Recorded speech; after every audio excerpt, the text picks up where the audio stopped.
Good evening and thanks so much for joining us. This Friday night, I'm Martha Koloski. Mike has the night off. Well, the drug problems in our country have now reached an epidemic level, according to Congressman Ron Kind. And today he sat down with local law enforcement, judges, and healthcare providers to try to understand what needs to take place to address these problems at all levels of government.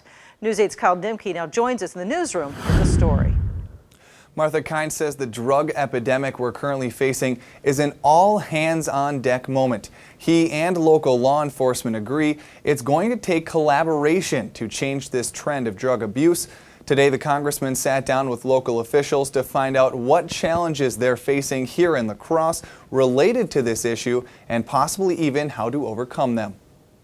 The La Crosse Police Department says meth and heroin are a big problem they've been dealing with in recent years. When talking to Congressman Ron Kind today, Chief Ron Tischer says the city and county have a good drug court and diversion programs and a solid network of treatment facilities, but the department is finding it's still not enough. We just really talked about the nexus between public safety and public health, the lack of treatment options that we see locally in our community and the need for improving that. La Crosse County Judge Todd Bierke says only so many people can be put in these drug and treatment court programs, but he suggested to Congressman Kind if early-on treatment programs were available to drug users, it could have a significant impact. And it's not necessarily just locking them up and throwing the key away, I heard from them. That only perpetuates the problem, because when they leave, they're still going to be addicted, and they just get caught into this cycle of drug use.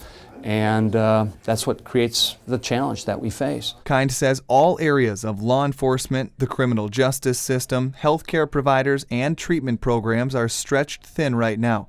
And any possible solution to fight the drug epidemic requires more funding.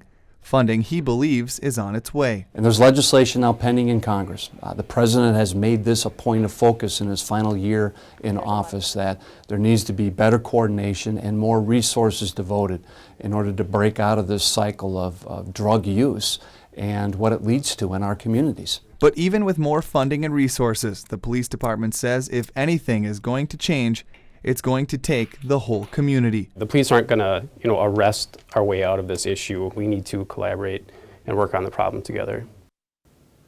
Other possible solutions put forward today include closer monitoring of prescription drugs, better training within law enforcement and healthcare, and more evidence-based treatment solutions to help someone with a drug addiction. All right, thanks a lot, Kyle. And Congressman Kind says another area being addressed at the federal level is drugs coming into the U.S. from other countries. He says President Obama created an agency to embed U.S. drug agents and military personnel into other countries to help train and educate them to intercept those drugs before they enter the U.S.